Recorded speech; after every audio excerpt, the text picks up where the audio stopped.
by that length of the Kentucky front line. He's got to be much quicker with his move inside. Just lead.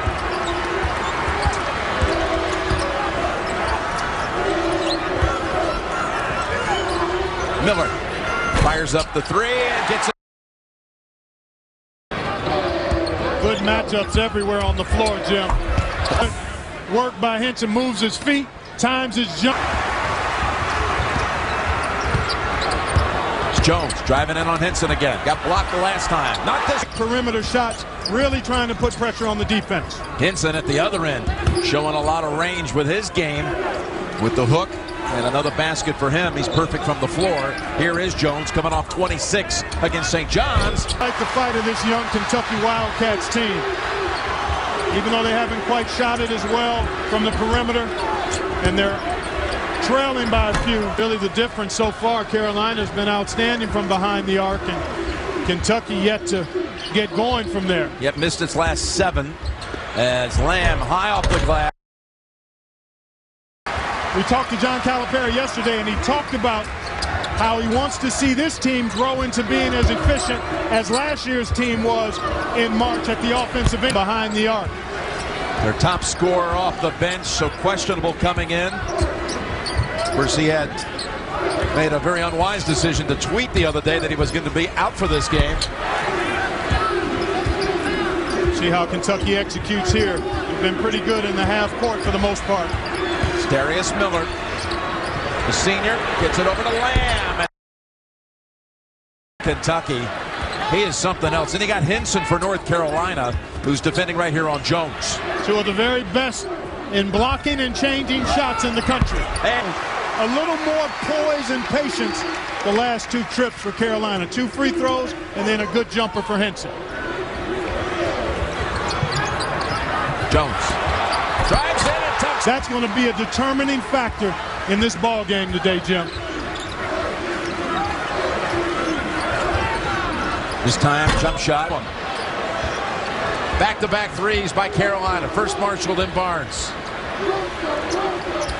So far, the Tar Heels have been at their counter-punching best so far.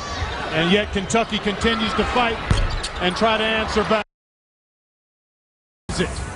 Henson, who fouled out of that Elite 8 game last year as they go. +1, I'm going to circle the ball here. And also the head of the defender, Dexter Strickland.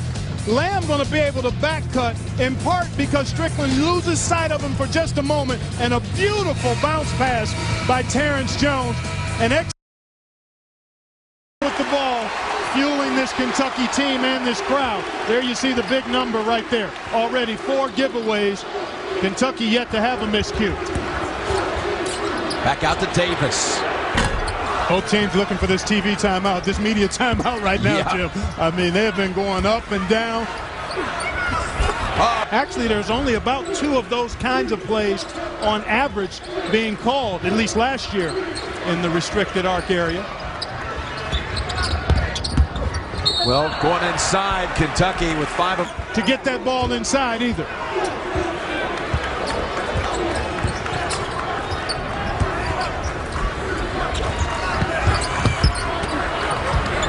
Jones. 6 minutes to go in the half. This pace surprise you at all, Clark? Not at all. Kentucky wants to run. Carolina wants to run.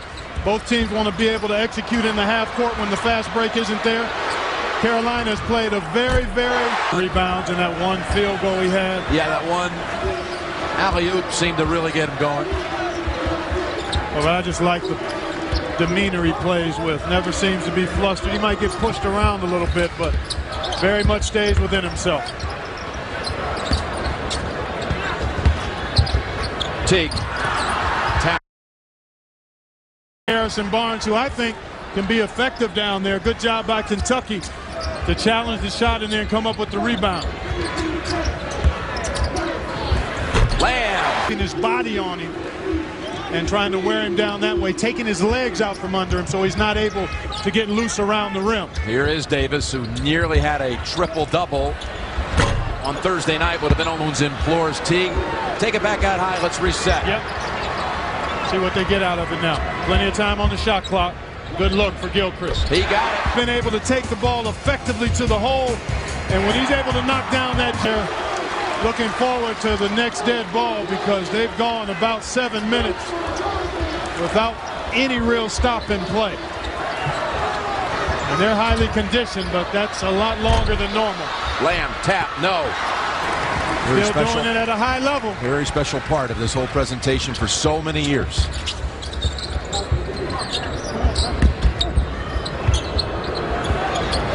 On the shot clock. Barnes is still not on the floor for Carolina as has such magnificent hands. I mean, this is a heck of a catch, and then to turn right into his shot under control. He made that look, taking care of it, executing, who can get it to the paint, draw fouls and knock down free throws. And then obviously you always have the three-point shot as a real dagger and weapon. Kentucky is going to try to beat Carolina off the dribble. Lamb was not bad there, although Barnes had a good clean look on a called play from the baseline. Obviously that last call before the break, it was off Kentucky, so Carolina comes back, hits the big shot. Miller meanwhile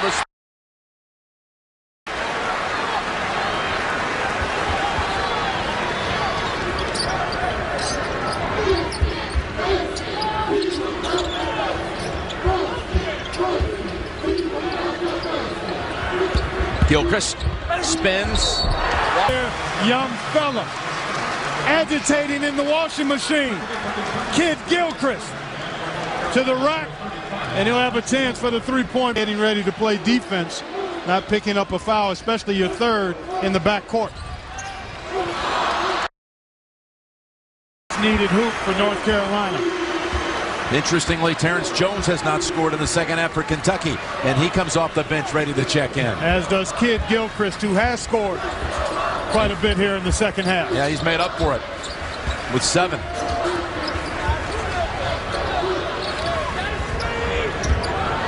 Lamb is dangerous if he's free. He's free. Really impressed with Kentucky's stick-to-itiveness, Jim. The defense has been consistent. The focus and effort there, even when things weren't going as well offensively at times in the first half, they've stayed the course, which bodes well for this young team going forward.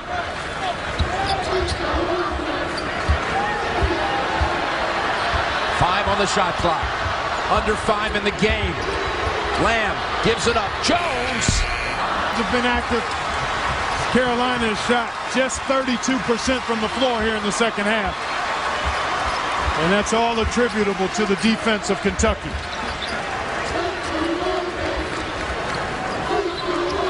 This is where Kentucky's so dangerous because they can break you down off the dribble. And Lamb is lethal from the three-point line if you have to help.